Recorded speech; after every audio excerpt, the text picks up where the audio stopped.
some set of recommendations and solutions to this year, which doesn't seem to be getting any easier as we get into the year for sure.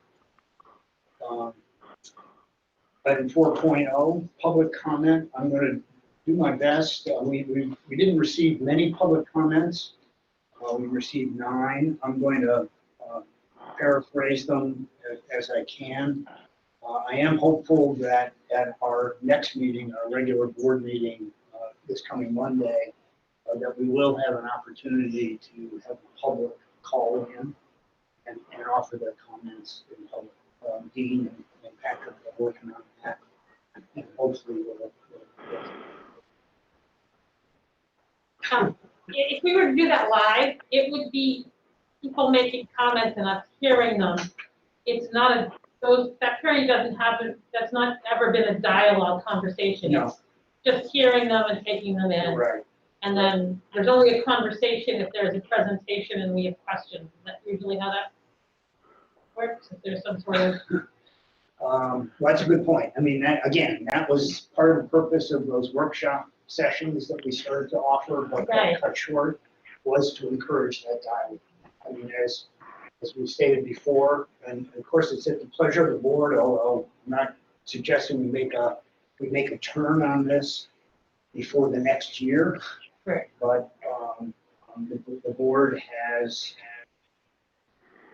as a matter of practice, not use those as opportunities to have argument, conversation, argument with people in the public. We do take comments. If we do it by phone, with a phone-in option like that, I would probably recommend, including the agenda, that we have only one public comment period, and let people go in, do their comment, and right now we do 2 public comment periods. And hopefully, as the governor continues to modify and adjust for public meeting restrictions, home restrictions, we can get back to a point where we have public. And for some reason, I can see us being in the Montgomery Theater, which is a large space, people can space it out, do meetings, and do meetings there. Yeah. Okay, so we received, as I said, and the board did get these comments this afternoon, so I'm sure all board members have read them. We heard from Sarah DeWilly, and her primary, she had a couple of questions, and those were whether if we were going to stay hybrid, if she could change her choice to the hybrid model. She opted originally to be remote, I think, and wants to have that as an option. Another set of comments from Deborah Nguyen, and these were very specific to concerns that she had with her two children, but essentially was asking whether we had, and whether we could use a student-specific or grade-specific intervention to approach the restarting classes. To, in other words, get those kids with differential needs in at different times during this process of restarting classes. And she is concerned with the learning gaps that her kids are experiencing, and some of the social interaction, or the lack of social interaction with her kids. Kathy Hanscom, a fairly short comment, but it really boils down to the fact that she does not feel that hybrid is meeting the needs of her children. Kate Alt, again,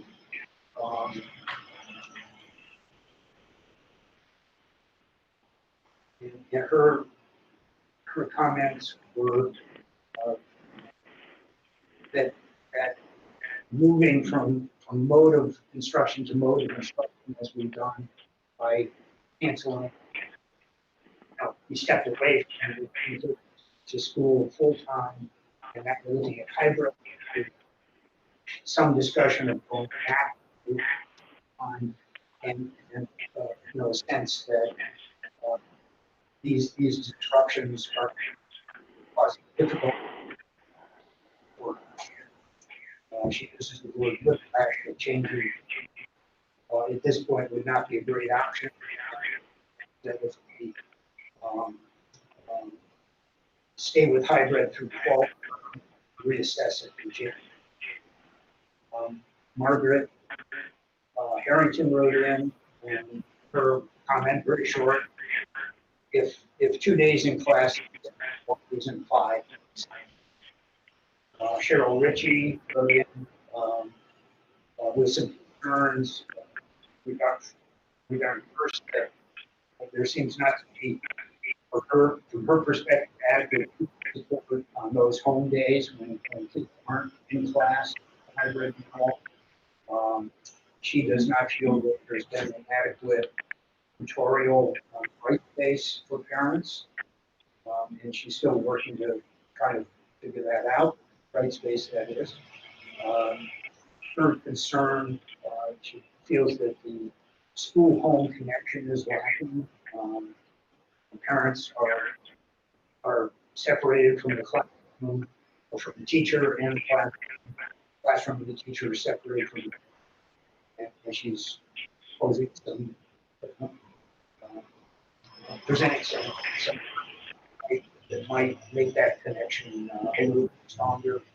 And finally, there has been some messaging around distance learning, which she's found frustrating. That has primarily with obligation and direction she's getting from principals of what the expectations are for class instruction. It's very, and has not been consistent. Christine Wyman, again, a question for her is how has hybrid instruction been going? She's having a lot of difficulty with her kindergartner, trying to help her stay motivated, and it has been a difficult period for her in terms of her Christine's need to continue to engage her child in this process. That's been difficult. Jillian Sawyer wrote in using her work experience where her workplace has been opened safely, and asked if they can open the workplace safely, why not the school? She does raise the option of using volunteers. Feels very strongly that there would be a lot of community support to help volunteer in the schools to make this process go a little bit better. And she said that the kids are excited about the possibility of returning to school. Linda Stiles, an ed tech in one of our schools, again brings up points that although the teachers and the faculty generally are working to make this process work, that there still are concerns out there, and she offers an example of that, which has to do with snack time and the need for the teachers and those monitoring that process to continually wash their hands repeatedly as they help kids with snack time. And finally, a comment from Allison and Michael Cosgrove. First, a criticism of the board that they don't feel that this is an adequate way for them to be able to communicate their concerns to the board. And by that I mean through a letter or email. She would prefer an in-person opportunity to engage. Secondly, raises some school choice issues as they pertain to Bullich, And the question specifically is that if we have choice kids in the village schools, why aren't those slots set aside specifically for village residents and not for those kids who are there under school choice or superintendent scrutiny? She has a final comment here that she would like us to be a little bit more innovative and to show a little bit more leadership as we go through this process. So I thank you all for those comments. I'm surprised that we received no comments related to Phippsburg, which is a key item on our agenda, but none of those comments came in. Okay, item 5.0, remote learning update. Patrick? That one's going to be Katie first. Yeah. Kate, sorry. So last time the board asked for an update on the fully remote students in our distance learning academy. So I just have a couple of highlights for this evening. First of all, when we began, we had many teachers in our distance learning academy who are actually straddling 2 grades of teaching 1 and 2, or 4 and 5, or 3 and 4, and have since, because of the number of kids doing distance learning, added 2 teachers using our mostly our CARES funds. And so we have a staff member at each level now, pre-K to 5, and we have our joint staff for 6 to 8, as we originally had planned this summer. There are roughly about 20 students per grade. I would say K through 12. A few grades with a little bit more, a few grades with a little bit less than 20, but it all hovers around 20. One question that we've gotten before is sort of how much screen time versus time off the screen to do learning, and it really depends on the age of the student. I would say for grades 6 through 12, it's primarily screen work, with some exceptions for projects or labs or whatnot. For grades 6 through 8, for specials and for enrichment for social studies and science, it has been things that are sometimes off the computer. And then pre-K to 5, they actually do have take-home bags. Sometimes they collect them once a month. Sometimes it's a bunch of supplies to be used throughout the whole trimester, so work can be completed on the screen. In terms of the difference in how our distance learning is run, pre-K to 8 does both synchronous time with their teacher for certain subjects. It's focused on reading, writing, and math. And then we have for 9 through 12, students actually logging in and watching teachers as they teach in person at the high school level, or watching pre-recorded videos that high school teachers are creating if they're not actually live streaming their classes. And then those 9 through 12 graders who are doing distance learning have a distance learning specialist who are the teachers that help them navigate through getting their questions answered, completing their assignments. And so it's a little bit of a different model. Devin Luis, our assistant principal at the high school, is the one running the distance learning academy at the high school level. And I'm primarily leading the pre-K to 8 one. In terms of what's going well, I would say a lot of the curriculum pieces have been pretty creative because they have to be. That students are able to find connection with one another, especially through morning meetings. Sometimes students are just showing up to office hours or study hall to hang out and connect with one another because that's one of the things that they really need. And that, the specials assignments that are PE and art and music teachers are coming up with have been very creative. I've heard that from a few parents. And so I would say those are some of the highlights. In terms of what's tricky is Devin and myself and a lot of teachers spend a lot of time on a small number of students who we have a hard time getting to participate, show up to meetings, hand in their work. And that seems pretty typical in a lot of schools across me right now. So, that, and just people being able to manage, everything that's going on at home with their schooling is tricky at times. And so it's nothing to surprise, but it definitely takes some time and creative problem solving to figure out how to get everybody on. But I would say, considering we created this from no model whatsoever, things seem to finally feel like we're getting into a rhythm, that there's a sense of what students should be doing, what kinds of projects have been working, what haven't. Many of the teachers I've been working with have actually retooled their schedules a couple times, not to confuse parents, but because they're finding better ways to work with students as they go through each day. And so they have changed their schedule to accommodate more of what's going well and less of what's not. And I think that sort of flexibility is really needed at this point still, as we're only really a month in to our distance learning academy. And I guess I finally would just, before I take questions, want to thank Devin and all of the teachers working in this new sort of environment, as we're all coming up with it every day as we do it. And it's been a really interesting project and a really difficult one at times. So, questions? Thanks, Katie.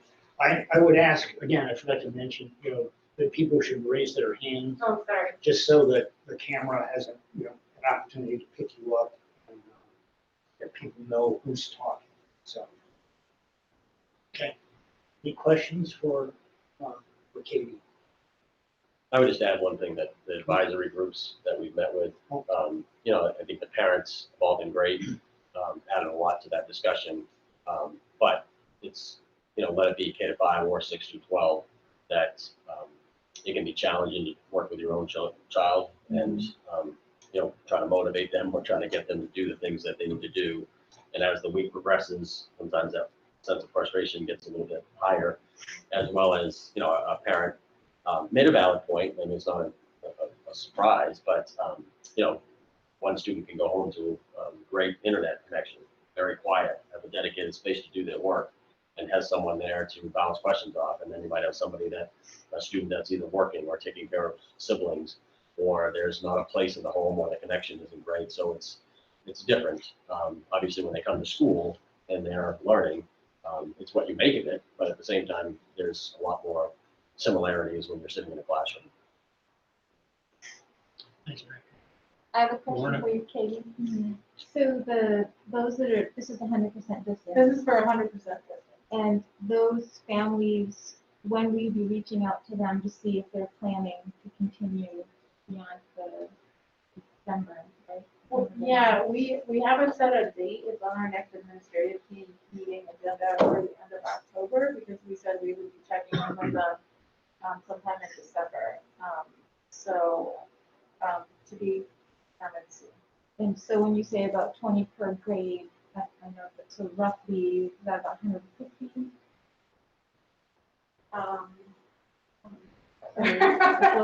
I assume no pre-K. There's 3 pre-K, 3 pre-K, and then about 20 in Is that K. 180? through 12, yeah. And when you say small group, there's a small group you haven't been able to connect with or having trouble engaging with, out of that 180, would that be approximately what? To be honest, it really depends. I have I meet with teachers every Wednesday, and so does Devin at her grade level. And we review the students who are struggling, so I can make attendance, behavior, and work completion phone calls. And there are some weeks where, like, grades 3 through 5 will have no one for me to call, and there are other weeks when a student has totally dropped off the face of the earth, and nobody can reach them, and we're not totally sure why. And so it's hard for me to put a number on it, to be honest. I would say, I really don't want to put a number on it. It's a handful per grade level span. I would say it's probably more at the 6 to 12 level. Level. But for attendance, we have to somewhere have a record of those kids that are dropping off, I would imagine. If there's We have attendance for every student. Sure. Other Jen? So in terms of technology, Katie, have we used all of our does everyone have a hotspot or have we get connected to the distance learning program? Everybody who we're aware of that needs one, we've reached out to and handed them out. That's actually one of the things with the CARES money that we asked to put in our application for more, because we're nearing the end of the ones we have, and we're expecting there could be, there could be students who have enough for their few remote days because they're a hybrid, but should we go fully remote, it won't work for every kid to be home in their house, using someone's cell phone, for instance. And so we're expecting that those needs will arise, or, as people unfortunately lose jobs, those needs, come up. And so, but we have enough for right now because we are able to buy more within the funds. Other questions? Katie, in terms of our homeless population, we're still Yeah. tracking those kids. Are they disproportionately, or remote learners, you think, or do you know where those kids are? No, I wouldn't say that they are actually. I would say there's probably more hybrid students. And so far, we have, one of my worries with that population was making sure we'd be able to get to school with the limited rides, but so far we've been able to figure it out. And so, the number is hovering around where it usually does, which is anywhere between 30 and 40 students across the district. I can think of only, I don't know, just a small handful who are existing. Okay. Anything else? Other questions? Any other questions on this? Okay. Thank you. Thanks, Katie. Thanks, Patrick. Item 6.0. This is essentially our action item dealing with return to 100% instruction at Pittsburgh Elementary. Patrick? Yeah, first I would say, Bill, if you're out there, we muted you on the phone. So if you could press *6, you should be back so we can hear you, so you can add to this discussion if you'd like. So again, Pittsburgh, we talked about this at a couple previous meetings.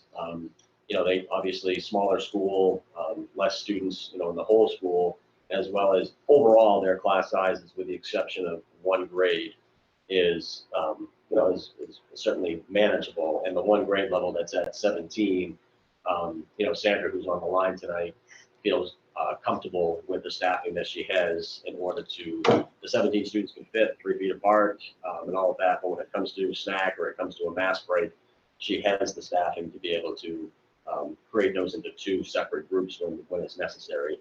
And as far as lunch, recess, and as far as social distancing, you can see from the report that, we're confident and comfortable with Pittsburgh meeting those 6 requirements. And so, Sandra can answer any specific questions that you have. We have talked about bus. They can fit the students, on one run. It's going to be tight, but it still can be done, still meeting the guidelines that we would expect, on the buses. So, Sandra has, I've met with her this week, and she's, talked with her staff, and that if this was approved by the board, they're comfortable starting this next Monday, 100% in person. So I don't know, Sandra, do you want to add anything? Did I leave anything out? No, I think that you've covered it. We have done a few practice runs with what will fit in our cafeteria. We've discussed having pre-K come at 8:30 so that we can smooth the traffic flow in the morning. And the teachers are all in for this. They're ready to go. They're anxious to have the students back. And the next thing we have to do before everyone comes back is practice a couple of fire drills, and we plan to do that on Thursday and Friday. And Sandra, you mentioned to me dismissal would be, just take a little bit longer. That's all correct? That is correct. We just anticipate the line of cars to be a little bit longer, but people have been incredibly patient. And people have learned to pull up a little bit so that they can buckle their children in car seats ahead of where the line goes. And people have been patient about not going around. But John Skrosky offered at the beginning of the year if he's available to come and do some supervision of traffic outside the school, and I wouldn't hesitate to ask him to do that again. Yeah, thanks, Sandra. Bill, are you there? Do you have anything you want to add at this point? Oh, we may have lost Bill again. Any questions of Patrick or Sandra? I just have one. So if they can do it in one bus run, are they gonna do the typical school day, the 8:30 to 8:25 to 3? Yes, that's what we're planning to do, and we're also planning to reinstate late start Wednesday. Jen? So my questions are, I think maybe, I don't know, to Patrick or to Katie, but one would be, so what does the association respond? How do they respond to having part of their teaching cohort working full-time and another not, in different kind of. Yeah, I mean, I met with them, I broached the subject with them maybe a week and a half ago, 2 weeks ago. I think, their response, they needed some, kind of time to think about it, but at the same time, our teachers that's been our goal across the district, and our teachers are still working, the same amount of time. We're working full-time. Yeah, they're working full-time, Okay. but so are, hybrid ones too, because, we have that remote that complements that. So it does look a little different, but because, I think Sandra and the staff down there are, feel like this is the right thing to do, given the numbers and being able to meet those 6 requirements. So. And so my next question would be on school choice, because we've already heard from a parent about that, which I'm kind of concerned. So I understand that there's a guideline to when someone had to select school choice, but do you feel like there are going to be either people escalating school choice to superintendent agreements, like up to the state level, or do you think that there are going to be people within our district saying, I want my kid to go to Pittsburgh because they're in there full time and we're willing to drive them? How do we address those issues in terms of not increasing the class size because more kids want to go there if they're full time and other schools aren't?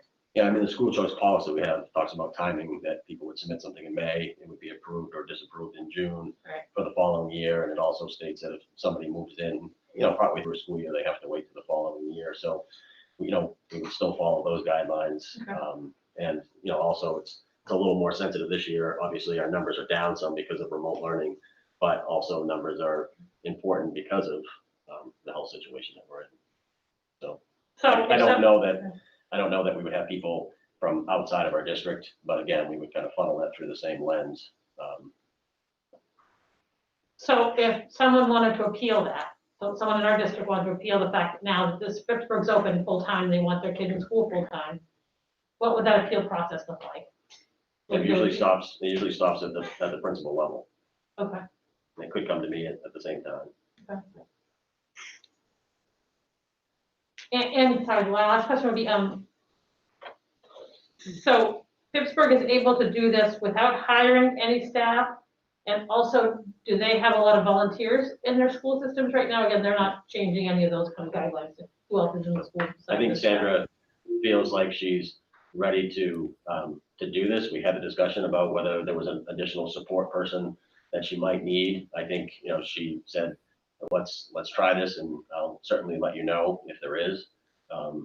So there could be more additional funding to put another person in there. I guess it's always a possibility, but I think right now Sandra's feeling, comfortable with that one classroom. I think that's the biggest thing that I had a concern about, a question about, was the one classroom that's a little bit bigger and being able to make sure that they have the same opportunities as everybody else in the school. And we did add a person.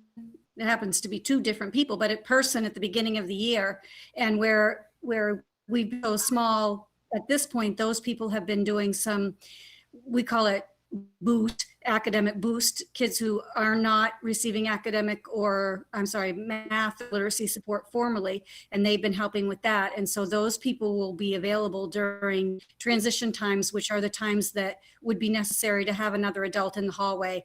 And frankly, and I'm sure it's true in all the other schools, everybody has been extremely helpful in being in the hallways and being outside of their classrooms and making sure that kids are going through the halls at the appropriate distance. This afternoon, for example, there's one person that gives the list to the secretary of what order the cars come in for dismissal, and then myself and another person are outside making sure the kids are hand sanitizing as they get on the bus. So whenever we have a transition, it's literally all hands on deck. And right now we're able to manage it. But as I told Patrick, things might crop up that we didn't anticipate. And I just wanted to leave it open. Perhaps we could ask for extra help, but right now I don't anticipate needing it.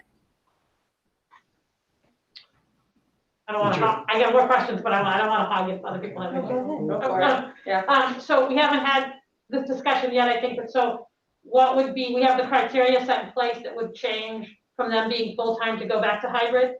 And there's a set of criteria that we know that we already identified that would, because we haven't really talked about that yet because we're not in full-time in other places. So is that in place? And that's been, I mean, if our accounting went back to a different categorization, that might make us do it. okay.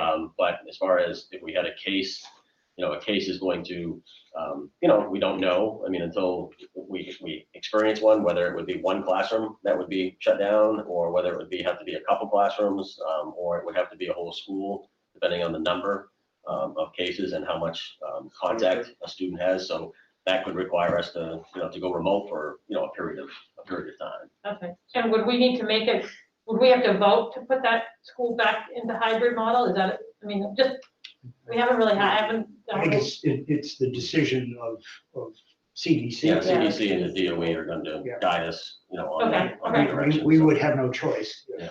It'd be dictated to us. Okay. I mean, they're going to dictate the solution. They're going to identify the problem. They're going to. Right, we haven't been through that yet. That's why I was asking. Yeah, That's a good question. Yeah, we all actually, those- Katie and I just reviewed that yesterday, but we've got our format of, letting the whole school know, letting the whole community know, and then also how to communicate and make those phone calls to the, the students and the staff that had close contact that would have to be quarantined for so many days. So it would be completely up to the state. We couldn't make any decisions that were different in terms of being more restrictive. Like, let's say the state said you only have to shut down a classroom, but the principal's coming back to us and saying, well, this, for whatever reason, or if we think that we needed to make it change the school, either not to be in session for a certain amount of days, we're not, just to be clear, we're not allowed to make those decisions. I think we could err on the side of caution, like we talked about, is possibly like, the next day, having the whole school be out so that we can do a deep clean, and then maybe just have the 1 or 2 classes be out for the 14 days and bring the other students back in. But again, it would be CDC, Dr. Hannah, and the DOE really guiding us on that. But we certainly can ask questions and do things a little more restrictive if we felt there was a need to do that. Okay, and we have a plan in place that would handle all that education for those kids Yep. that are not there, okay? And is there an extra staff person on the buses if they're gonna be really tight to help with monitoring distance, or is it just the bus driver? Just the bus.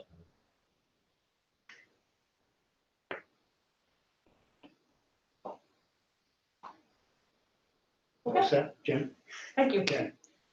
Any questions? I have one. Anybody? No? Sandra, of the parents in Pittsburgh, I mean, have you had any conversation with any of the parents who are uncomfortable going full-time and would like an option at this point, like to stay hybrid or to go remote if we were to return full-time? No one has reached out to me at this time asking to either be remote or expressing concerns about coming back 100%. If someone were to, and this is a question to Patrick more than you perhaps, Amy, but if a parent were to come forward and and say, I just don't want to do this, can't do this. What are our options? What options do we have available for a student in that situation? They would probably reach out, Katie would probably have a conversation about Yeah. the remote piece.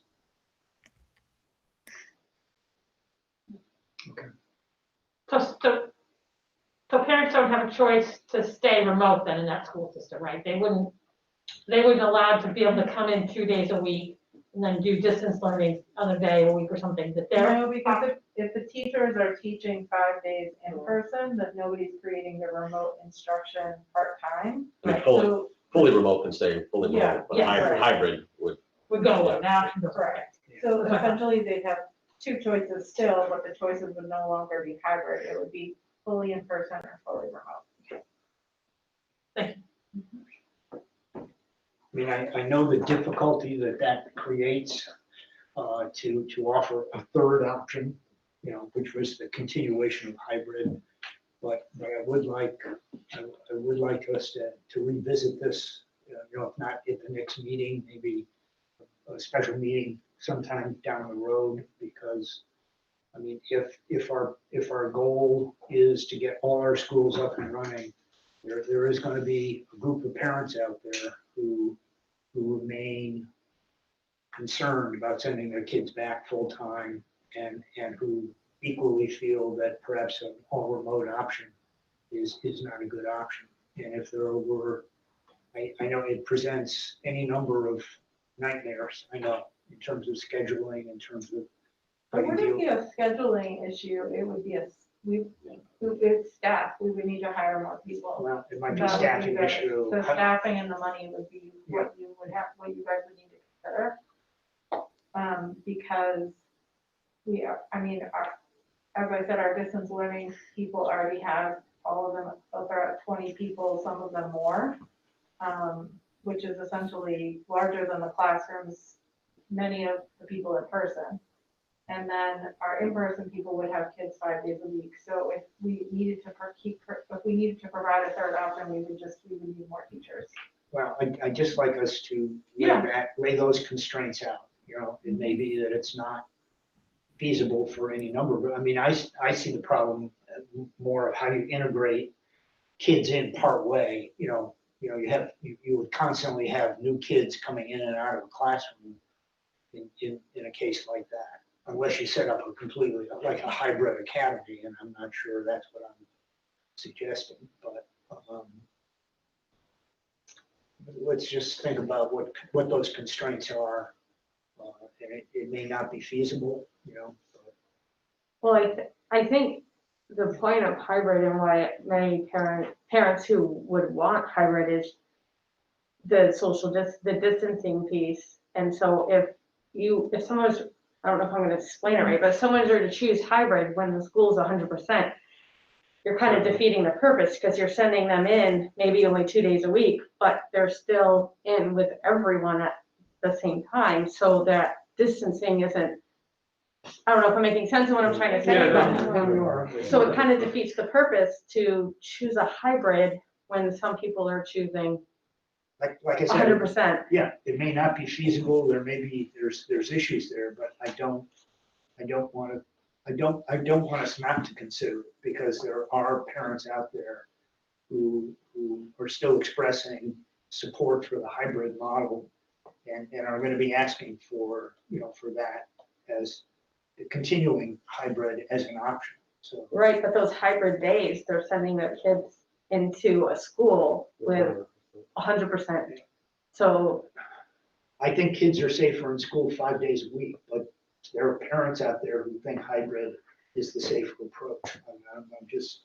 no, I understand what you're saying, but I think the safer approach with hybrid is because there's less students in that building at one time. Yeah, okay. No, So I when you're understand. sending in your hybrid kids in 100% building, you're not having less students in one building. Well, that's why I said, unless we have a hybrid academy or something like that, you find space where all you do is hybrid, but there are limits, there are limits to what we can do, what we can afford. I just don't want us not to consider those things as possibilities. Okay, any other questions of Sandy or Patrick? Or Katie on this? So, I mean, I'm gonna ask for a motion. The recommendation is to start Pittsburgh, 100% back on Monday. I think Pittsburgh will give us an opportunity to get a little more experience with kids, you know, with 100% enrollment in the class, and you know, hopefully this helps us in a very measurable, concrete way to understand what the limitations and what the needs are in our other buildings. So it would start Monday? That's the When the date recommendation. they're ready to 26. 26? Yep. That's the recommendation. You need a motion? If we can get a motion, then we can always come back to discussion. I'll make a motion to vote to send Pittsburgh back 100% starting Monday the 26th. Got a motion by Lorna, second. I'll second. Second by Megan. Now we have a chance to discuss if there's any further discussion. Just some of the planning I've heard, and the planning that's included in this is having all the kids back in the classrooms and changing in and out of snow gear and stuff like that. Has that been part of what the planning has been for being able to accommodate this safely? How snow gear and snow pants and snow jackets and all that kind of change the dynamic of what's going on inside a classroom? I guess that's a question for Sandy. Yeah. Yes, everyone has, we've added extra coat hooks. So we have some coats that are in the classroom and some coats that are outside of the classroom. And it's more like it has been done in the past in pre-K where everybody has a spot to change. So some of our students go out to lunch, go to lunch first and then to recess. So they would come in their pants and bring their coats. And then that getting dressed piece would be done at the cafeteria table. And then the reverse happens. You come in your coat and gear and you just put it on your chair and you bring it back to your class with you. Thank you. Okay, any further questions? If not, we have a motion to authorize Pittsburgh to return to 100% instruction on Monday. All in favor? Any opposed? No? Bill? I guess we lost Bill again. Okay, so the motion carries with no one in opposition. Okay, thank you. Thanks, Andy. Thank you. Thank you very much. Good luck. Item 7.0, discuss plans to prepare other elementary schools for 100% in-person instruction. Patrick? Yeah, I'll start and then we can do the survey kind of at the end, but, you know, I'll go through this document here, but basically just starting out by, I think everybody knows this, but Saginaw County has been green ever since they did this categorization.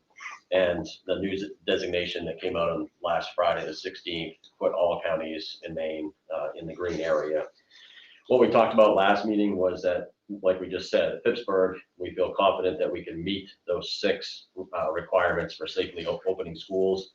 And for those of you that don't have this in front of you, symptom screening is 1, physical distancing facilities is 2, mask and face coverings, hand hygiene, PPE, which is personal protective equipment, and then the last one is return to school after illness. We feel confident we can meet all those at Pittsburgh, and the only one that we have concerns about or had concerns about was the physical distancing, social distancing at Dyke, Newell, Fisher, Mitchell, and Woolwich. So what we're looking to do is, over the last 2 weeks, 2 or 3 weeks, I've met with the principals who are on the line tonight and tried to troubleshoot those classrooms, those areas in the school that are tight. And again, the tight classrooms is, you know, student belongings, teacher supplies and equipment, and, you know, and some room for movement, which again was hard to get a real accurate visual of that sometimes when we were measuring the rooms this summer. And also the transitions, you know, keeping up with social distancing there. So at Dyke Newell, because of the younger, you know, the younger students, you know, it's a concern that's heightened at Dyke Newell because it is our, again, youngest population. So we're proposing to add a kindergarten teacher to reduce class size and also assist with social distancing. And also hire additional ed tech positions to assist with social distancing in classrooms, hallways, recess, during hand hygiene, and also at lunch. So and I'll kind of give the price tag at the end of this. For Fisher Mitchell, it would be, the proposal is to add a grade 3 teacher. And again, same thing is to help with the social distancing and the classroom size and numbers in grade 3, as well as hiring one ed tech 2 position for the social distancing, again, classroom, hallways, recess, and during hand hygiene and at lunch. And then one special education ed tech that we did not fill over the summertime, again, to help with student learning and also class sizes. At Woolwich, the concern is the grades 2, 3, and 4.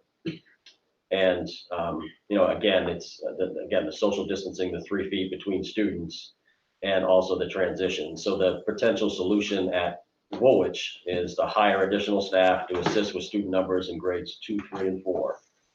And that could be a combination of one new classroom teacher, but it also could be combining that with increased hours for some of our part-time staff to be able to help there. So Jason, who's on the line tonight, he's been working closely, we both have, with the 2nd, 3rd, and 4th grade staff to come up with something that we feel is best for students.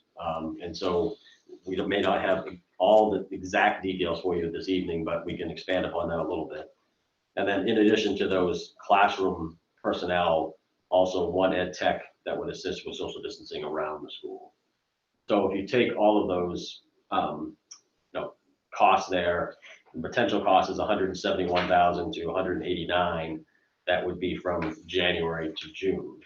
And I know that people, have some people have asked about CARES money, but that CARES money, again, can be used for short-term things. It can be used for the staffing that we hired in the, earlier until December 30th, but after December 30th, until we get further notice, that money is not there. So the other piece, the initial costs for transportation for Bath Bus, we had already predicted that back in August, which is around $75,000 for the additional runs from January to June.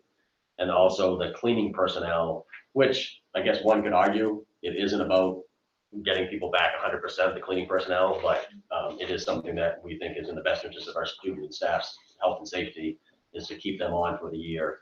And that's an additional $84,000 for the remainder of the year. So at the finance committee meeting the other day, and somebody else can speak as well on this, but we talked about the needs here. And then Deb Clark, who's on the line tonight as well, we had 3 ed tech positions that we did not fill this summer, fall. And we also had some savings, and we're predicting some savings in field trips, transportation this year, and in a couple other areas. So we do feel like we can absorb this cost of the staff, as well as the, we already had kind of earmarked the transportation and the benchmark cleaning personnel. So Jen, I hope that answers your question, about, we can find it within the budget that we have. I mean, obviously we're hopeful that we might get word in the next month that there might be more CARES money from January to June. So this could be a moot point, but we can't bank on that. So, I mean, also in this document, I'm putting down under each school, again, that if we were to come back 100%, we would go out and we would advertise for these positions. And for the students, what it would look like is in that first, we would be doing 2 bus runs until we could, and maybe there's a chance at one of those schools it could get down to 1 bus run eventually, but we're going to start with 2 bus runs. And so half the students would come in at around 8:20 and they would get breakfast because there's only half of them in the room and there's 6 feet between students. And then the second group of students would not come in. They'd come in, but they would not have breakfast. And then they all would have lunch. And then at the end of the day, when that first group leaves at roughly, a little after 2:10, 2:15, The other group would have an afternoon snack, so we're kind of treating them similarly through the day. I think the snack is going to be a challenge. If there's still a need for snack at 10:30 prior to the lunch, I think there's going to need some creativity or going to a different space in the building along those lines, and as well as mass breaks.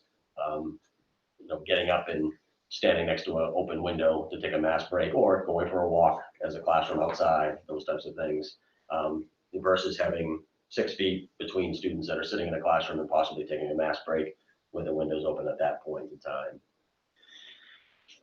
Just some other things to share. Obviously there is, I guess I would say, a concern around finding quality individuals to fill these positions, and the cleaning, disinfecting, the contact tracing for nursing staff. I put those in this document as well, just so you can see the full picture. And then lastly, I just laid out to you the student attendance rates, which have been fairly good so far, as well as the staff rates. And then looking at, again, Saginaw County as of the 15th, there were 73 cases in Saginaw County, and I broke it down by the individual towns that we have. That shows our green categorization. So I'll stop there and just see what questions that you might have around this. And again, our principals are on the line. We are, in addition to the proposal to add some additional staffing to help with the social distancing, we're also in some schools, well, it's pretty obvious. I mean, if we're hiring another classroom teacher, then they're going to be located in a new room in the building. But at Woolwich, for example, we may be using a itinerant space that we haven't used this year, and the itinerant will be on a cart, as an example, because that's one of the biggest rooms in the school that we might be able to utilize. So being creative in a couple spaces in our schools will also help with that social distancing. Luke? Patrick, if we, thanks for the detail. If we say yes, go, try to hire folks so we can make something like this happen. Is there an order in which, because you don't know how many you'll get or how much time it'll take to get everybody. So how do you determine which school, might be ready? I don't know if they already talked about this or we've had conversation about that, and I wouldn't sit here tonight and say I'm 100% comfortable with this because this is just unique. But I do think that the ad team has talked about, if a school advertises and they find the quality of people that they're looking for in these positions, and when they're ready, kind of what Sandra is doing here tonight, that we would, they would propose to start as, So as it's advertised for specific schools. It is, It's positions for specific schools, and then however they would get filled up. Yeah. Once they felt, yes, we're ready to go online, that's how you're looking at it now. Yeah. I know it can change. Yeah, and there will be some overlap. I mean, if we're looking for a third grade position at one school and a fourth grade position at another school, then obviously, that person who's applying could do either one. Right. So yeah, there is a Then you have to level of, determine where they best fit. right, it depends on how many applicants we have. Right. Okay. Tanner? This may be thinking too far in the future, but what's gonna happen to these additional hires, at the end of the school year when? Yeah, they would be, it's a good question. They would be just advertised as, temporary positions for 1 year. And again, if we went to if we had to go to a fully remote, then the classroom teachers would be responsible for those students that they have. Support staff is a different conversation, but it is just for, again, a 1 year to get us through this year. And you may not have an answer for this, and that's fine, but just as we think along these lines, with the going into when the new high school opens, does that mean we have to figure out if we were able to open the new high school, keep the old one open, you have to figure out what additional staffing you might need in order for that to become 100% as well? That would be like that next. If we go this route, I'm just saying people will start asking, what about this? So I know you haven't had a minute probably to do it, but it's the next. Yeah, no, I think it's the same process of BMS and Woolwich, and then at Morse is you know, if the high school opens when it's supposed to, from a space standpoint, but also But then you need the principals would have staff. to weigh in on what, you know, What works, what their doesn't. additional staff, and then by that time, obviously, the timing of that, we would have a better, clearer picture on cares, additional cares. For money. sure, by then So we that should would be know helpful. what's, okay, That would be yeah, helpful. that makes sense, okay. Great, thanks. Jen? So, just to be clear, there's, under, Dyton Newell, there is higher additional ed tech positions plural, but there's no number there. There isn't, it's just, you know, we're working through a little bit of detail there, Okay. trying to be consistent across the district, trying to, again, like Sandra talked about, I mean, it could be, we're giving you this as an estimate, you know, we may, like, for example, hire an ed tech at one of the schools, and then that's sufficient for those transitions, but then we may have a school where it's just, it needs another one. So again, we're just trying to be, you know, consistent across the district.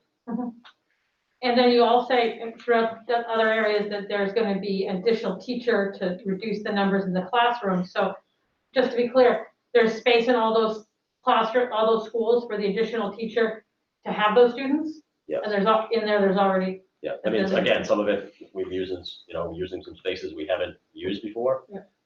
You know, we talked about some of the CARES money of, you can do minor capital projects. We're doing one here at this building to prepare.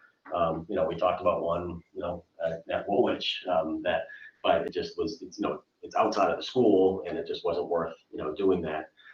So yeah, we have been creative because, again, we have a little flexibility with specialists using a cart at times. And then again, we do have a room that we've had to, you know, some rooms that we, like, for example, at one of our schools, we may have to remove some of the classroom furniture that we put into a place to store it in order to have a classroom. But there's existing spaces everywhere. Okay. No portables and, What would happen to additional staff hired if we had to, for some reason, go back to hybrid, or if we had to go to completely remote distance learning? Those staff would still continue to be paid and still be part of our staff requirement needs, and we would figure out what to do with them, right?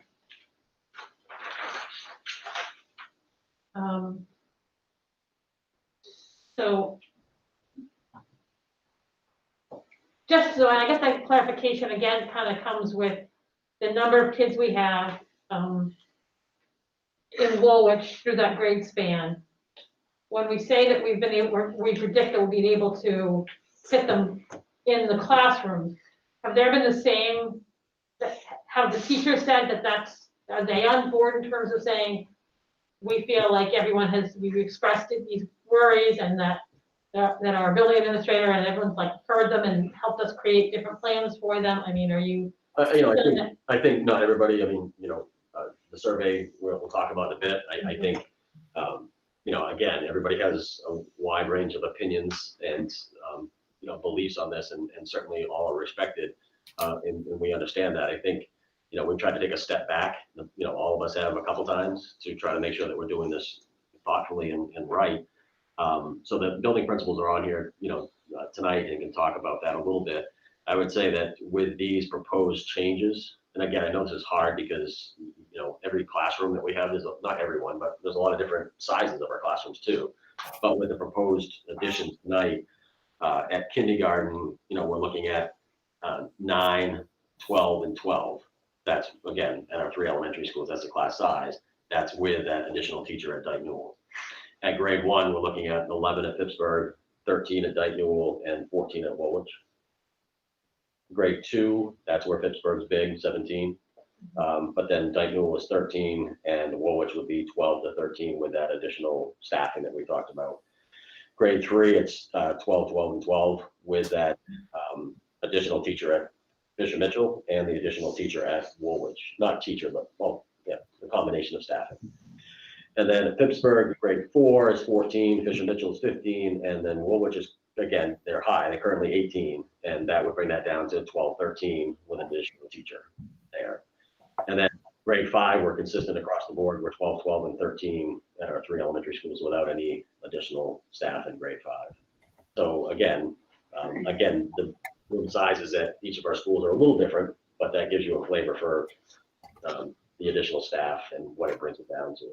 Because our additional staff will physically take those additional students out of the classroom, out of that being in the classroom to have to meet the Yeah, distancing standards? yeah, the principals can speak to that a little bit. I mean, we are trying to be as sensitive as we can to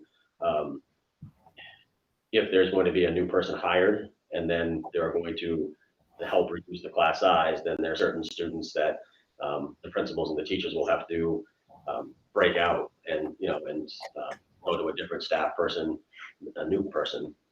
And so again, we realize that's not ideal, but in certain cases, in order to meet the requirements, that's what we have to look to do. Can I respond to a couple of those points? This is Jason. Sure. Yeah. So Jen, I just wanted to kind of, you had asked about involvement of staff, and I just would lay that out a little bit for you. We have, Patrick and I have met with the second, third, and fourth grade teachers twice. I've met with them consistently throughout the week in between those meetings, just as we try to carve this out and see, with the first meeting, kind of just trying to think outside the box. We came up with a couple of options of space, like the music room, like the stage, like the media center, that within the building that we hadn't really put into play yet. So, that was kind of a starting point. From there, we've talked about how we could creatively use those spaces to minimize the breakup of some of these classes, but also with that being in mind, how we would do that. So we don't have every detail planned yet, but I would say that, based on the discussions we've had with the second, third, and fourth grade teams, we're in a much better position with the additional staff, if we can find those folks, finding a safe place for this to happen for students. And then we're ready to start entering, the discussion phases of knowing we can secure the staff. This is what the procedures would change. This is how we'd have to, meet to discuss needs of students and families and how best to organize that transition. So, that's, but I do want to reassure you that it is something that's been discussed with those 3 grade levels in particular, consistently over the last 2 or 3 weeks. I'm also trying to update the whole school as we move forward. We'll do the same tomorrow based on the results of tonight, but that's just kind of where we're at. But I wanted to kind of respond just in that sense that they have been part of that brainstorming and thinking through this as we go and try to get as creative as we can. So Jason, you've been able to find solutions for all of their concerns, not just discuss the concerns, but you feel like you've come up with solutions that would address all of those concerns. I would say that we have worked through a point of, with additional staff, we have found a physical location in the building and the adults that can bring everybody back safely. When you start to talk about snow gear, when you start to talk about, schedules, when you start to talk about breakfast, snack, those are still things we're working through. But from a physical point of view, which to me is the first thing we have to do, with these additions, we can get that part done, and continue these ongoing discussions and, keep you updated as we make our way through that. So Patrick, do we hire these people before we go back full-time, or do we go back full-time and try to hire these people, or do we? So my recommendation would be that we need these people in order to make sure that we can adhere to the social distancing. So we would, what you would do tonight would be to authorize the district to advertise and try to find these positions. And obviously that needs to happen, before we can, come back with all these students. We need to find these positions. I don't see this decision or item 8.0 to authorize Patrick to go out and advertise for the position as an action that brings us to the point of 100% back in school. There are ongoing conversations, I guess. We've got to find out first if we can find the people to do this, and then it's my hope that we'll get greater and greater detail as we move forward. Next week, the week after, we'll have more detail perhaps than we'll have tonight. And that'll help inform, at least for me, it will inform my decision on whether we're good to go back 100%. But first we have to, I understand, at least in my mind, I understand, first we have to find out whether these people are even out there to hire. I have a few questions, but are you Just- done? Oh, go ahead. Lou, you had your hand up. Oh, Okay. yeah, the only, and we can talk, I know we're gonna go over the survey results. I just was trying to understand then, did the teachers, for the teacher survey, did they already know about these possibilities when they answered the survey? Our principals can speak to that. Our principals either That's a emailed, good question. Email. Question. Well, it's kind of crucial. It's- no, they Yeah. principals either emailed or had a, kind of a remote discussion about it. And then Katie and I also had an open meeting, kind of a Zoom call last Thursday with anybody from the elementary grades that wanted to join us, and we reviewed, the additional staffing, as well with them. So we don't know for sure if everyone who answered it knew the specifics or not. I'm just saying, because the way it's phrased, it's, you're ready to go 100%, but I don't know if Not that for meant. sure, there were multiple opportunities for them to get the information. Okay, no, that's Yeah, fine. we don't know if every Okay. single person did, but we definitely attempted to share it. Okay. So I think we can assume the majority. The majority of knew people, about that when they were answering the maybe survey. not to a person, but should have had some semblance of the. That things were gonna be changed. It wasn't just we're gonna open up. Okay, Correct. that's all I wanted to put, just for clarification. Thank you. Yeah. Okay, Norman? So Lou answered my first one. I was going to wait until we got to the survey, but that I was gonna ask pretty much what Lou just asked as far as prior knowledge of staff. And then, and I might have, just to give warning, I might have a few more questions after we talk about the survey. But while we're on the topic of filling positions, Patrick, I would assume that advertising would probably be done through serving schools, which is what we use now. Yeah. And are there other, I we should already forget review that. where else we. I mean, sometimes we use papers, sometimes we, newspaper, local papers, but serving schools is the main one. I mean, Yeah. we can certainly, discuss other areas that might be helpful. There's other websites out there that we could possibly use. And I know the decision on no volunteers in school, I know isn't necessarily a CDC mandate, maybe a recommendation, but, it kind of keeps surfacing. And I just wonder, I'd like to have a chance to talk about what's the difference between a person being hired versus a volunteer as far as just safety wise. I mean, I know there's commitment to show up to work is a little different, whether you're getting paid or not paid, but it seems like it keeps surfacing. If there's people who are willing to be bus monitors or snack monitors, and they go through the same screening as another body that an employee would do, I just didn't know if it's completely off the table or if it's just something that we would entertain depending on how far we get into this. I think what comes to my mind is a couple things.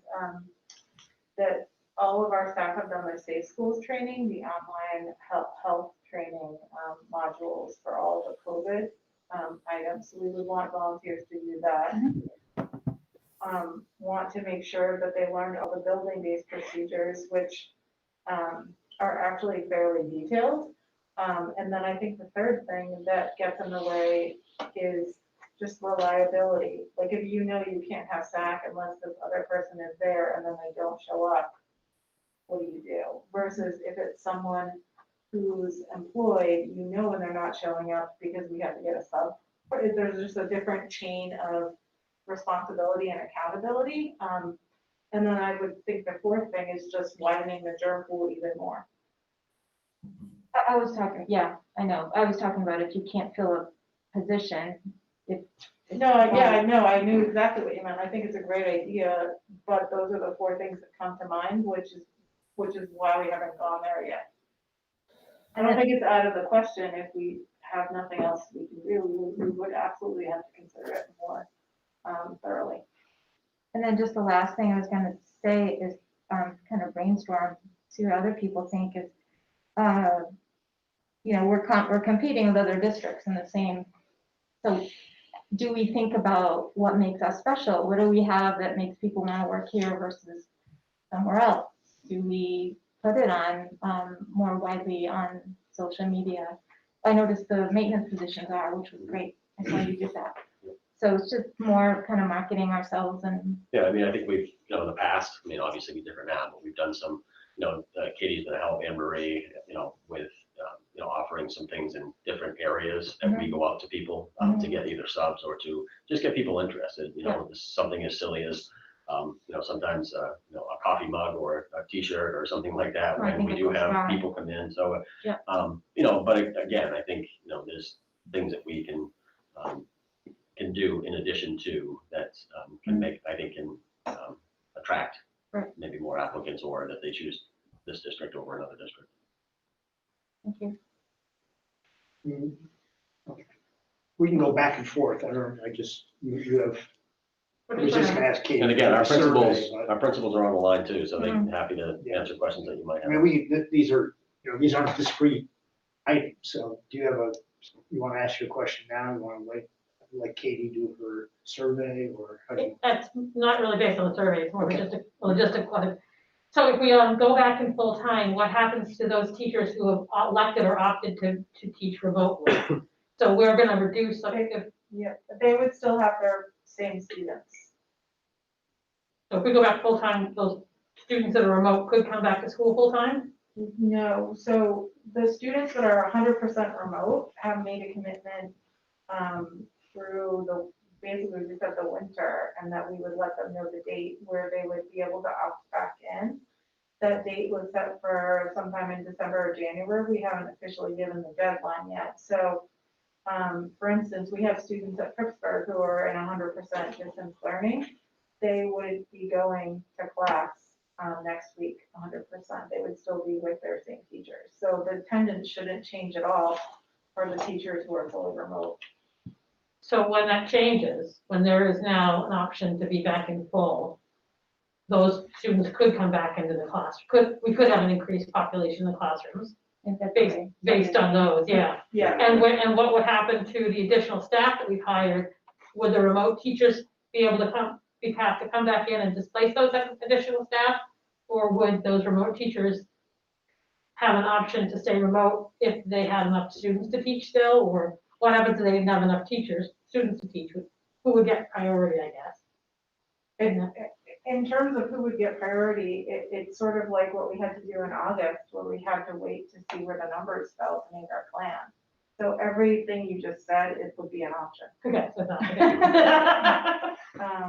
I'm sorry, I can't give more No, detail that's than fine. that, but I could see some kids opting back in to the classroom. I could see more students choosing to go distance, to do distance learning, especially at that point, if we have had to open and close, maybe their families, I know, some of the comments that were read today were this constant change is difficult for kids, which it is. And so I think it's hard to predict what will happen. I think we'll obviously have to take into consideration if more students end up wanting to be physically present, can we still all safely fit people? And if we can't, then we would need to readjust.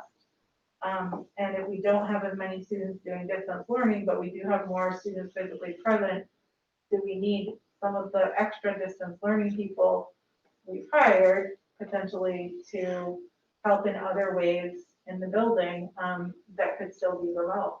Like students can go to a small room with their laptops and still get instruction on phonics or whatnot from someone who's in their home, like many other districts are doing, where the teacher isn't even in the room with the students. And so there's lots of things we could consider.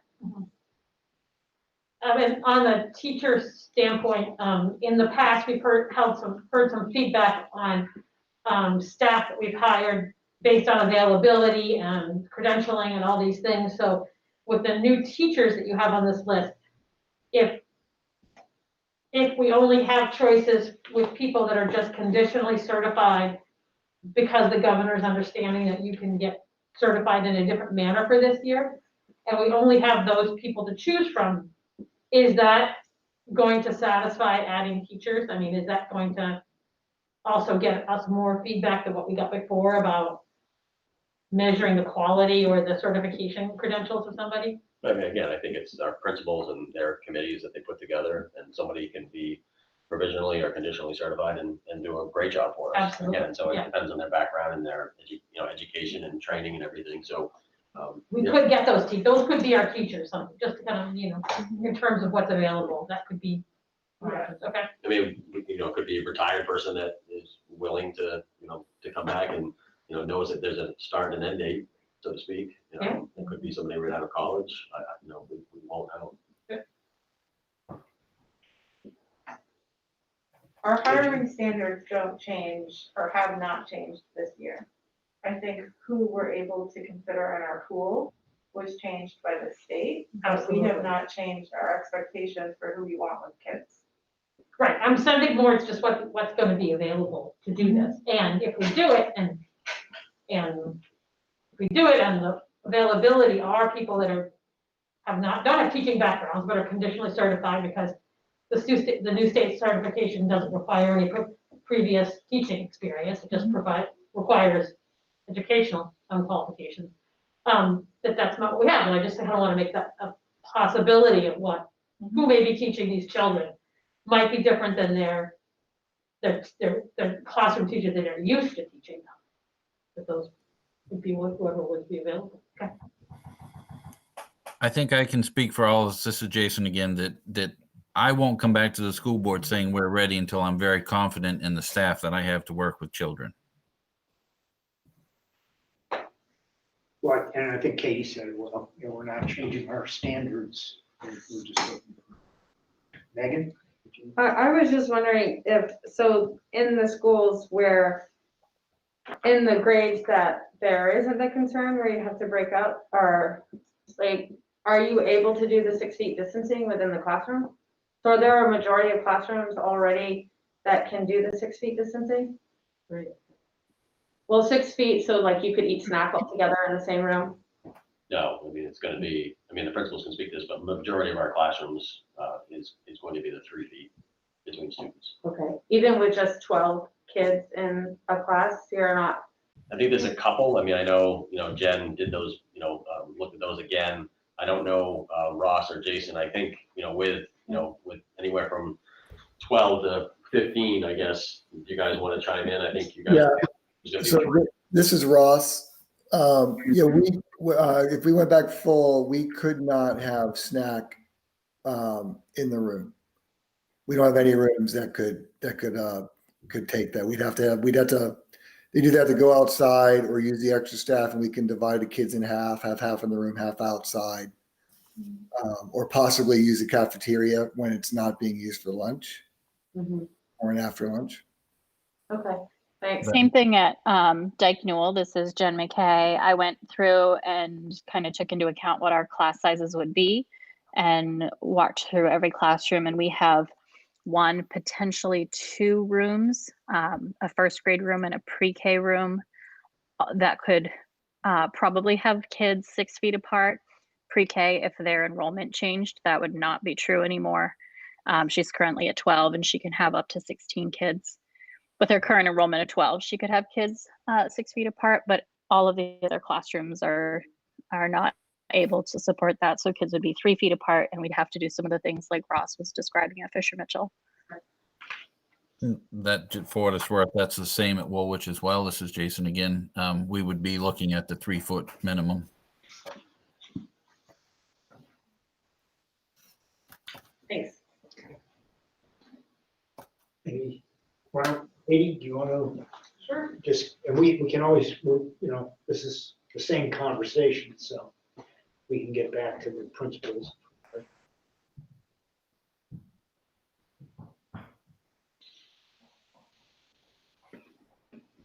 Okay, so what everybody at home is looking at are our survey results from staff and from families over the past few days. If you're interested in looking at your own copy at home, you are able to go on our website, and where it says, click here for COVID information, this document pops up, and if you just look under where it says, there's something on here that says surveys right here, survey results. These are the 2 documents that I'm showing right now. Okay, So these are the staff results across all 4 of our elementary schools. I'm going to quickly just run through them at the district level and then share the school level information for the same. Then we'll do a pause with questions and then we'll go through the family information. Okay. So staff had to respond to, I feel safe in the hybrid setting. 92% of them agreed that they did feel safe in the hybrid setting. The next question was, I am able to keep my students safe in the hybrid setting by following all of the safety procedures. 93% of them roughly said that they agreed with that. Then we moved on to the 100% in-person setting and if they would feel safe to move to that. 42% agreed that they would feel safe to move to the 100% in-person learning setting. Will I be able to keep students safe by following all safety procedures if we move to 100% in-person learning? About 37% felt that they could. And then I believe we should remain until further notice. 72% remain in hybrid. And then I think we should move to 100% in-person learning as soon as possible. 32% we should move as soon as possible to 100%. So you can see from these the stats that folks are more in favor of remaining in the hybrid setting. What I then did was break down, and this is not on the website because some of it would be identifiable, but I'm just going to quickly read some of this. This is by school, so we have Dyke Newell and I sorted it by, I think we should move to 100% in person as soon as possible. 24% of Dyke Newell agreed with that. This is, again, the last question, but by school. 17% of Fisher Mitchell felt that they were ready and we should move to 100% in-person learning as soon as possible. At Pittsburgh, it was 71%.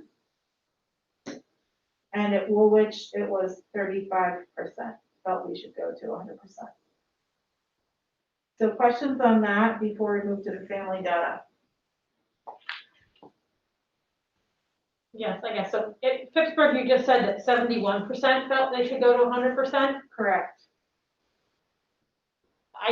When we were talking about that, it sounded like everybody was. I understood from Sandy that everybody was agreeable to go to that. Sandra shared that the general feeling at Pittsburgh was that they wanted to open 100%. But in the staff survey, there were 4 of the 14 people who disagreed with that statement. And Sandra, and she's probably still on the line, but Sandra, had a staff meeting with people. I mean, they could have, again, I'm not trying to single people out, but they could have been an itinerant or, someone that wasn't at that meeting, or maybe somebody that, kind of changed their mind about it. But when Sandra's had conversations with her staff, they've been in agreement. No one has expressed to me, this is Sandra, no one has expressed to me that they had any trepidation about returning. And I think that there's also a difference, and no matter how you ask the question, which makes sense, we all have the response of what we think should happen and then how we feel about what we think should happen. Yes, absolutely. And so that doesn't surprise me at all. That people would answer those 2 questions differently. Thank you. Okay, would you like me to move on to the family results now and then before discussion? Yeah. Sorry, Ron, I didn't you see have a your question? hand. And I would say it was startling to see the percentages. But then again, what we're saying is, do you feel safe? And can you keep kids safe? And so another way to think of it is, what do you need from us to make you feel safe? And those quantifiable things that we've all been talking about, and that Patrick and you have done such a nice job putting down in the metrics. So I think anyone who goes to work every day doesn't necessarily feel safe. So that kind of concerned me a little, that I appreciated the feeling, but I as we go on, I'll be looking to see the solutions and the exact things that might alleviate some of that. Like, I think Jen was talking about it earlier, like, or Lou, you know, what, did the staff know what we're actually going to try to go through to resolve some of these issues? So as we go on further, it'd be nice to hear from them again. There's the, do you feel safe? But then there's the, can you work within these, can you educate children within these parameters? Right. I think the most helpful way that Patrick and I have felt for doing any of this, because as we said multiple times, there is some level of risk, no matter what we're doing. There's some level of risk in what we're doing right now. And nobody really truly knows what the right choice is. But if we are able to do the 6 steps that are required to keep us most safe and to mitigate the risk as much as possible, that's sort of what we were able to lay out in the plan. That doesn't necessarily mean that there's no risk or people should feel good about it. So.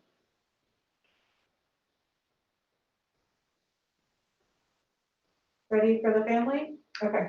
Well, let me just say that the question that isn't asked, and I don't know how to get to it, as an abstract question was, you know, kind of a comment that one of the principals made a couple months ago, or maybe a month ago, that we have a choice. You know, we can either keep kids safe or we can educate. You know, the real strain comes doing both.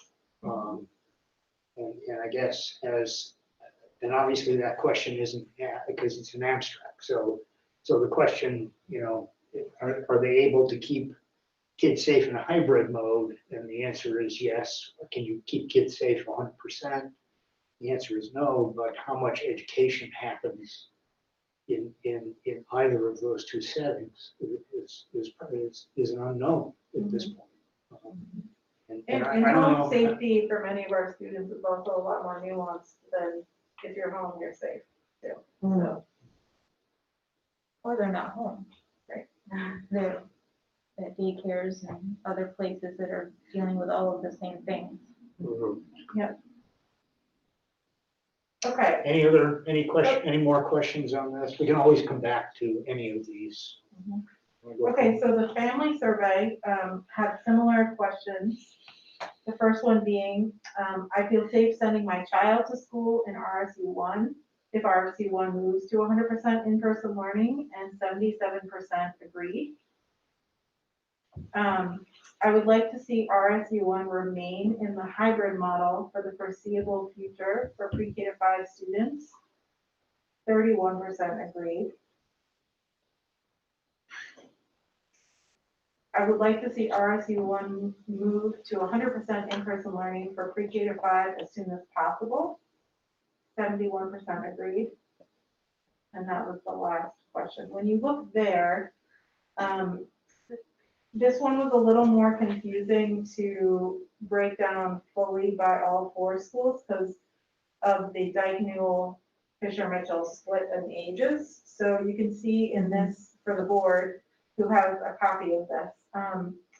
I put Woolwich together, Phippsburg together, and then I combined at the end Fisher Mitchell and Dyke Newell because many parents answered one survey but checked off they had a Dyke Newell student and Fisher Mitchell student. So I had to put their responses in the same bucket. So looking more at that, of the 165 Woolwich respondents, 81% would like to see a return to in-person instruction 100% with 100% 5 days a week.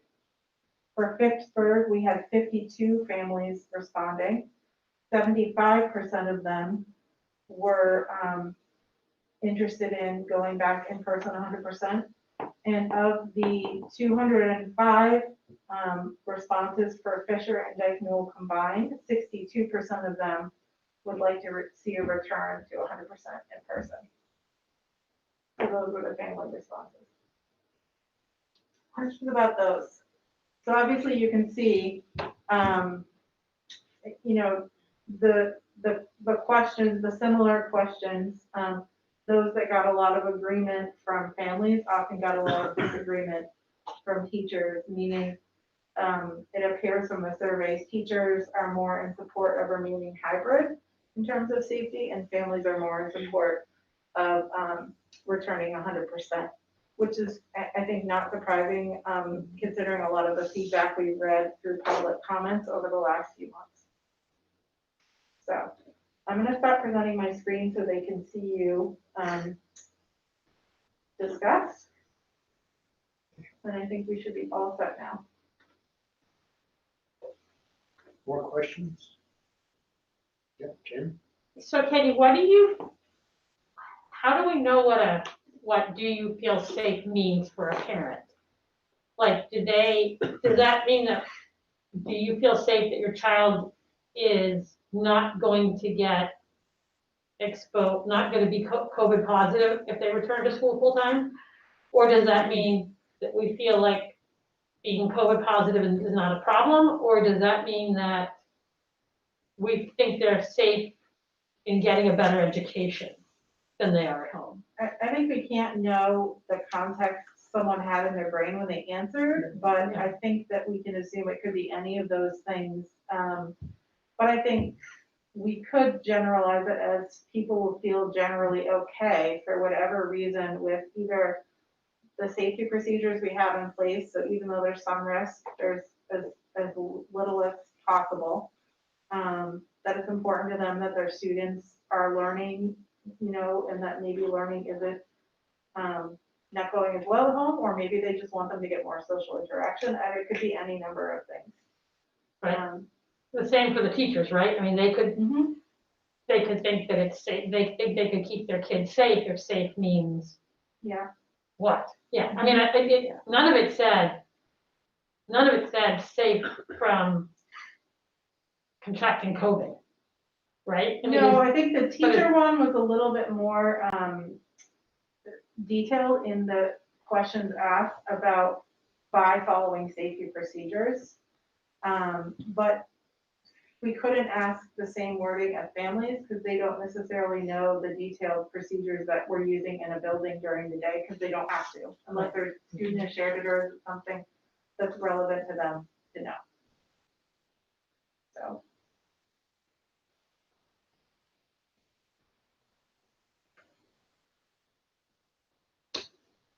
I kind of feel like the principals seem to say, we can do this, yet we're hearing from the different story from teachers. I mean, I don't know, I'm getting a sense that. You want to hear from some of the other principals just on, like, as Jason did describe that process? I'd like to. Sure.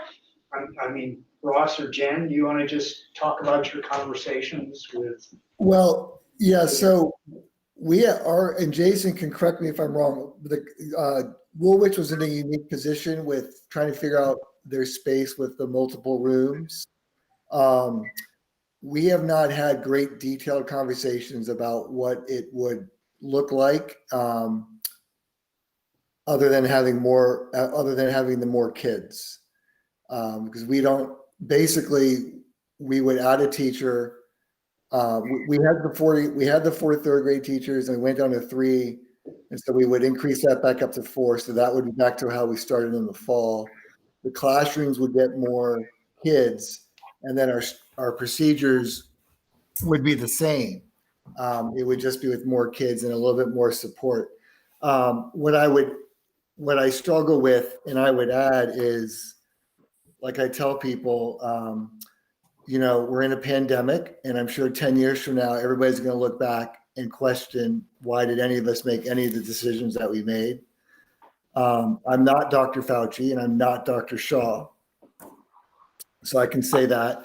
But I would also say that, back in August, the board was questioning, whether or not there was concerns about whether or not the parents would just send their kids to school and send them to school sick and not do the illness check. And that didn't pan out. Like, our kids are coming to school healthy. The teachers were concerned that kids would come to school without masks. They wouldn't want to keep their masks on. They wouldn't want to socially distance. And that really hasn't panned out. They wear their masks. They're not coming to school sick. Social distancing is an issue sometimes, but not because of not because of a conscious decision to do what they're not supposed to do, but because we're naturally inclined to want to be around people. And so it's that reminder. So I think for the staffs, it's not unlike in the fall before we started, when the board was worried about the parents and then the staff was worried about the kids and it didn't pan out. We might bring the kids back and it might be a disaster. I have no idea. But I can tell you that, you know, you've asked if we can physically do it, and the answer is yes. The kids are doing what they're supposed to be doing. Yeah, and I can also say, I know, and I would just say that, like, the teachers who are saying if they're nervous, you know, they're being honest. Like, I would say that it is a lot harder and it's a lot of work to create this hybrid schedule. Like, it's hard for them to have the kids and then also manage a hybrid. So this is, whatever they're saying is not because of, you know, laziness. It's actually a lot of work. But that's just how they feel. And I don't know. I can't explain that any further. And everybody's in a different place in their life. You know, some people are single moms, and some are older, and some are taking care of their grandparents. And so there's a lot of things that probably go into, like, what if I get COVID? So anyways, I was rambling a little bit. I hope that made a little bit of sense. Feel free to ask me anything else you want. This is Jason. I would just echo what Ross said, and I would just be, you know, to me, it's all a layered approach, and like, we're being asked. So when I give you an answer, I am telling you that physically we can make this happen. You know, with the support that's in kind of the proposal tonight. There is still a lot of work that needs to be done. We're just scratching the surface of that piece of it. So, like, some of this is still going to be worked out with staff and will require future updates, but I also can't invest the time that it's going to take for all that to happen if we don't even know if we can physically make it happen. So, you know, in my mind, it's a bit of a checklist. Like, first we have to confirm that physically we can make it happen. As we're doing that, I'm continuing to have discussions with staff at all different levels of how this change will impact them. It will, quite frankly, be reopening school a second or a third time. But honestly, that's what this year is going to be like. No matter what we do, we're going to be reopening school every other day.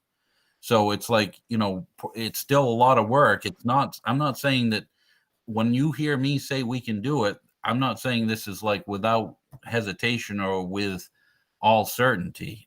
You know, I will also say that, you know, I don't know if Steve was referencing my comment or not, but my evolution over the last 2 or 3 weeks, just in being completely transparent, is the more we get our kids and the more we see some of the deficits that are there, I'm beginning to think a lot more about the long-term effect. Like, you know, so it's just, no one can predict the future. There's no way to equate whether 2 days a week is going to be more instructional time than 5. But if we can safely get our staff in a position, it's just a fact that good things are going to happen with teachers. And, you know, it's just so complicated. It depends on which day you ask me. Just like I can jump in for diagonal as well. Sorry, Jason, were you all set? Yeah, I'm all good. Thank you. Thank you.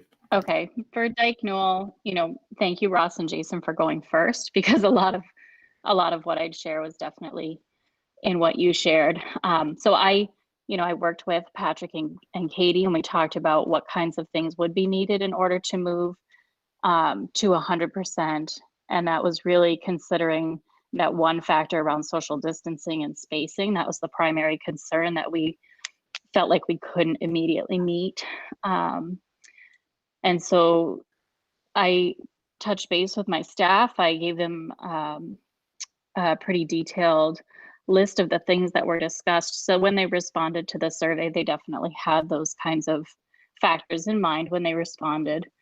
I think, like Jason said, right now it's, could we physically do it? And yes, we physically could. It just doesn't, I think people's answers may have reflected their unsureness about, once we physically do it, how does that all play out? And what kinds of decisions and moves have to be made in order to physically do it, because it's not just the hiring of the additional staff, it's all of the other things that have to shift. So getting a storage pod, moving furniture, moving programs, opening up a new classroom, reassigning students, figuring out how to creatively approach the problem around snack and water and mask breaks, because we don't have the ability to distance students 6 feet apart from each other in all of our classrooms. Even lunch, we would need to revisit, because we'd probably need a second eating location. Would we have to take over the gym as another eating location? So there's kind of a domino effect.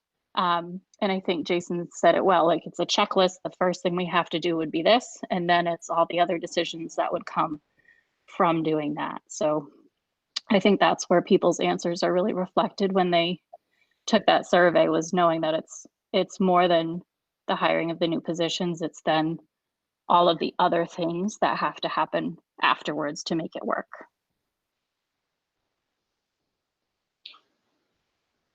Thanks, Jen. Thanks. Questions, discussion?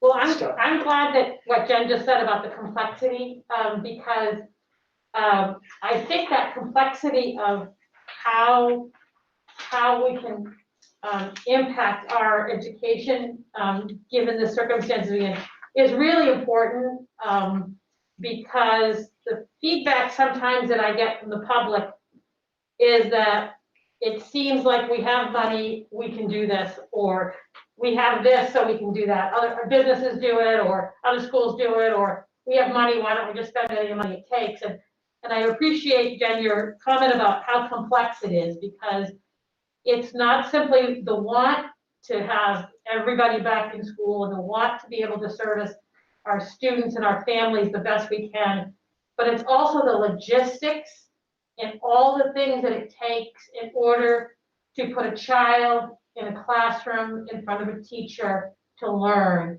And I don't blame anyone for not understanding all of those details that isn't either a full-time teacher and also a full-time administrator. You wouldn't ever know the myriad of those things. And I spent a decade in this system, and I still don't know all of them. So it does nice to hear administrator trying to help explain that these decisions are hard and difficult, not because we don't care about what we're doing, but because of the complexity to the level of all the factors that have to go into it. So I think that was a really important statement to make, that I'm glad somebody running our schools, can help the public understand that. And I don't think that there's any question in that we want to get our kids back to school full time. So these questions that we have are about how do we do it safely and the logistics of everything. So it's not just infer that we want a certain outcome or not. I think that it is significant that the classroom teacher who is responsible and exposed and is the frontline person to help our children, that group of people had a very different response than the parents did. So I think that we need to be as good as possible at explaining all of these details to the public and our parents, that are not just add more volunteers or spend more money, that we really help them understand how complex it is to be able to meet the federal and state mandates that we're legally responsible for, and also provide a safe environment for our children inside our schools, and also a safe environment for the communities that exist within these schools. So I'm going to try to ask as many difficult questions, details that it does take, that so many people have to be involved with to make these decisions. And I think you've touched on something that I think we've talked about before too, which is that we really only deal with these kids for a limited period of time during the day. And this is a community effort, so it is as much, in my mind, the parents' responsibility to maintain a safe and supportive environment for those kids, so that when they go to school in a ready to learn and safe and healthy. You know, we can't control that, but it's an important element here, at least as far as I'm concerned. Can I, Any more? Yeah. Lauren? since Jennifer brought up, you know, her having some conversations with constituents on money, because people know that we've gotten CARES funding. And also to get back to, I know we paraphrased Allison Cosgrove's statement, but she had a paragraph asking questions about money. So and Deb, I know you're on the line. I think you're still on the line. Just to understand, even though we got 3.3 million or however many 3 million we got in CARES funding, we haven't spent all that, and we have a deadline to spend that. Could you talk about that, or someone talk about that a little bit? That we don't get 3 million and spend it any way we want, when we want? We can only spend it on COVID related. So for instance, the staffing that we're paying, we only can pay them for the number of days till December 30th. And then after that point, they'll come back and hit our budget. But so we're limited as far as, you know, spending that money, and you can't just spend it on anything. I mean, you can spend it on supplies, you can spend it on additional busing and those types of things, but it's very, you know, there's guidelines that you have to follow, and they're very specific. So, and nobody says that it will go beyond December 30th at this point. So Do you have a short list of examples of how we've committed those dollars? Yeah, I can do that. Salary and benefits for distance learning teachers that we've done, one-year teachers to replace the distance learning substitutes, some tutors. That's you know, a fair amount of money that we budgeted for that. Contracted services, we've been through those, the transportation piece that we talked about, and the daycare piece that we're trying to work out right now. Equipment, vans, two 15-passenger vans to help, you know, keep students separated a little bit more. Let it be for the vocational, let it be for small field trips that we're doing, or to transport kids back and forth to different activities. And desks that we had to purchase because we had some of our elementary schools that just had tables, and it was easier to keep social distance with desks. And then facilities, the Siemens ionization improvement of ventilation was a big price tag, and additional cleaning support that we talked about, the tent rentals, and then supplies is mostly PPE supplies for the whole district. And then the software too, right? Yeah, software, some of it came from our ESSER funds, which was the first one. Yeah. So again, Brightspace and some other software. But again, we have to submit receipts, and it is monitored, and we've asked questions, and we've gotten very specific answers about, no, you can't use it for that, you can't use it for this. And so again, we're hopeful that we'll get you know, something from January to June, but there's no answer on that right now. And Deb, can you, I think I've asked this before, but I did get another question from the public. We don't get $3 million in a check in our bank account. This is reimbursable, correct? that's correct. That's correct. Every invoice that's paid, every staff member that's paid, yeah, it's all reimbursable. We have to submit invoices monthly, and then we just wait for them to process them because they're overloaded at the state level. So, you know, hopefully those start coming back to us sooner than later. Warren, did you have other? Nope, I'm just moving around. Sorry. Okay, thanks, Deb. Thanks. Okay, other comments?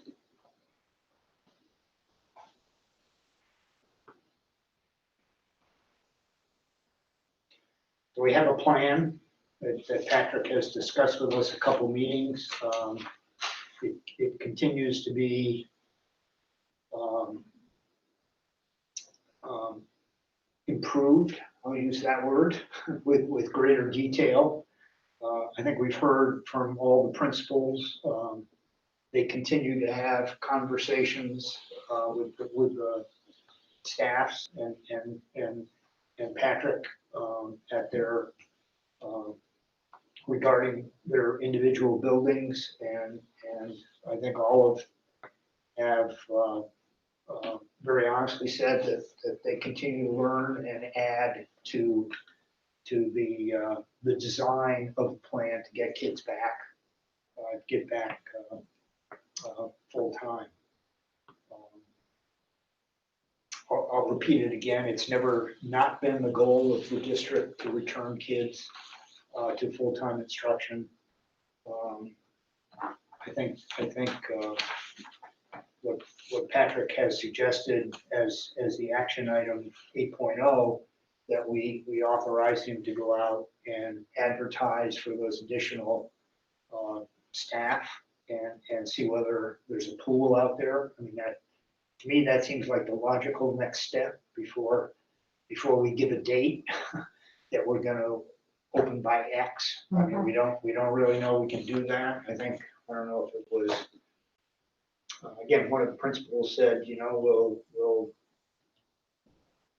we're just not gonna know. We're not gonna know until we cross the next bar, which would be, can we identify these folks, these additional staff resources to complement what we already have in the schools and move forward. I personally think that putting Pittsburgh back online as we did earlier will give us even more information on what the needs of the schools may be. So, Steve, I hear people quoting other news articles about other schools' decisions a lot. And I think back on a conversation I often hear between children and parents when a child says, well, someone else gets to do that, why don't I? And the parent says, that's not how our family decides on things. And that it's not just because other kids get to do something. We set the parameters around how our family dynamic. And then I was trying to think about that and think about how to respond to people when they say, well, X, Y, and Z school is given these dates. Why can't we give a date?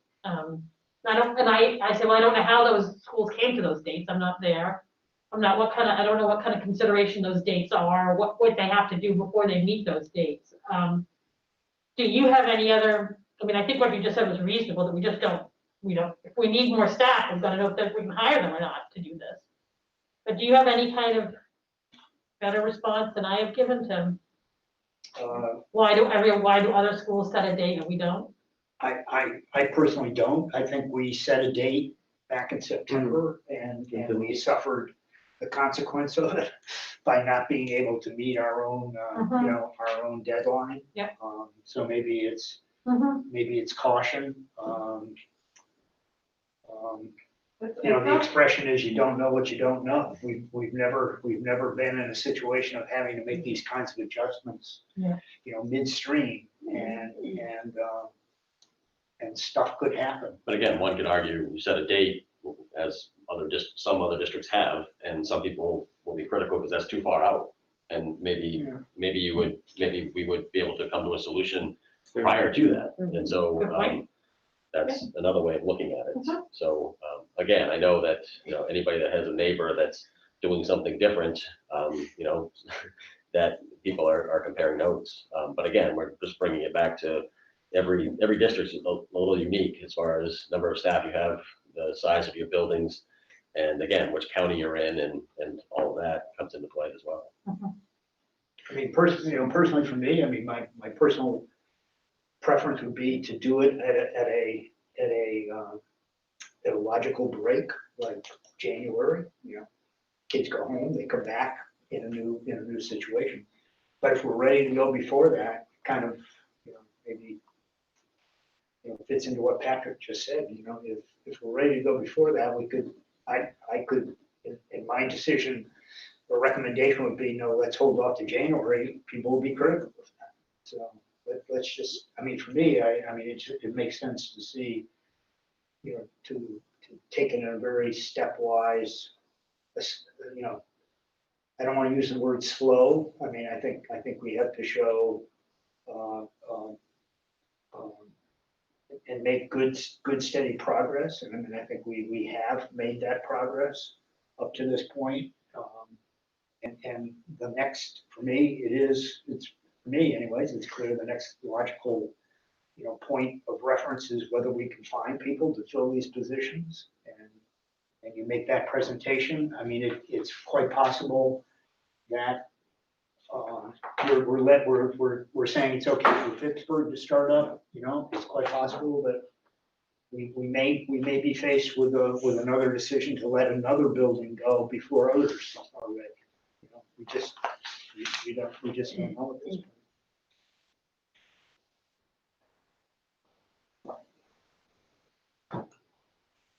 Well, I But think, I'm willing, okay, I'm sorry. I mean, I think that's an answer. I think it's a valid answer. I try to find the best answers to give to the people who ask me questions. And I think that, you know, I think it's much more honest to say I don't know the answers than to try to come up with something.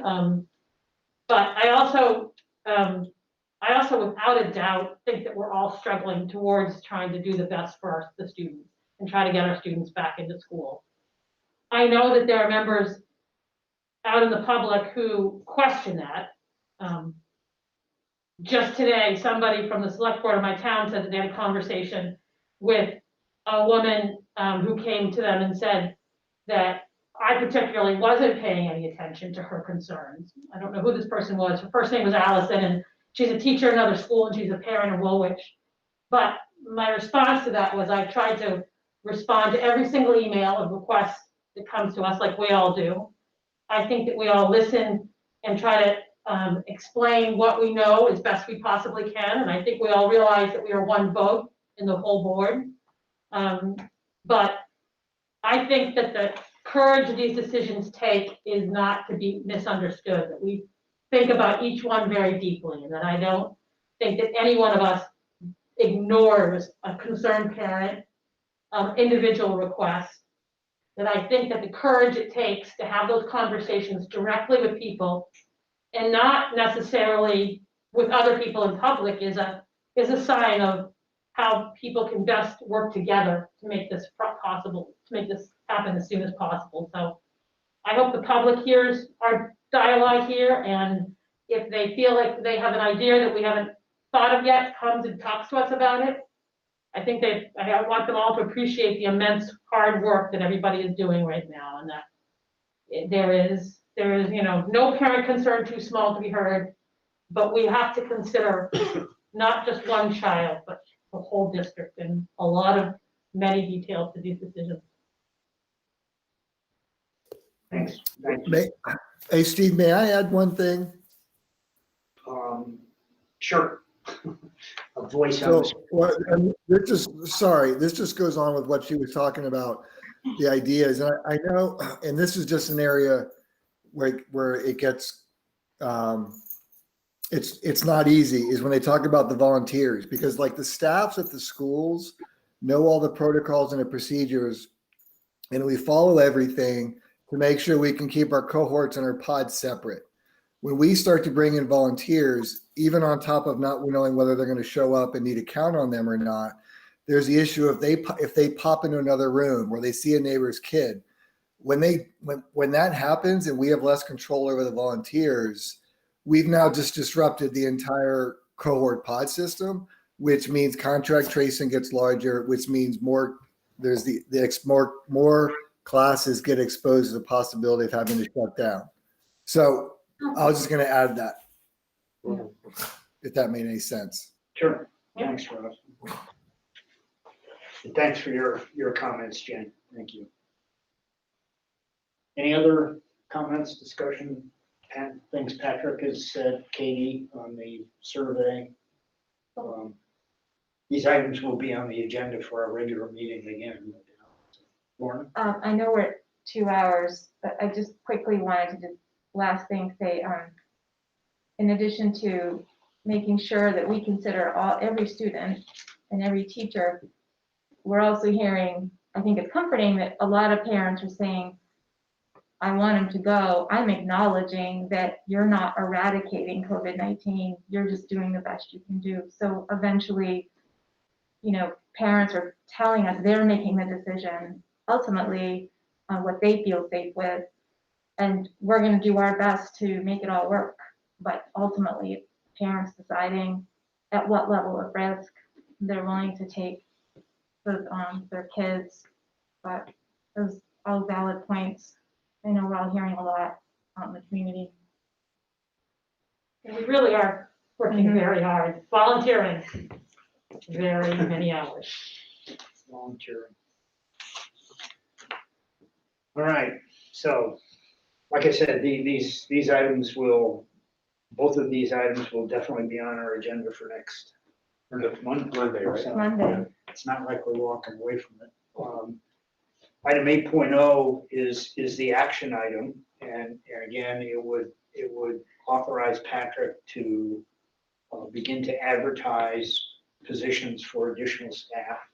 I don't see it personally as a commitment that puts us on a specific timeline for starting. We've got to see what's out there. We've got to see what progress, well, I use that word again, but what additional details we get from each of the buildings in terms of their readiness to open.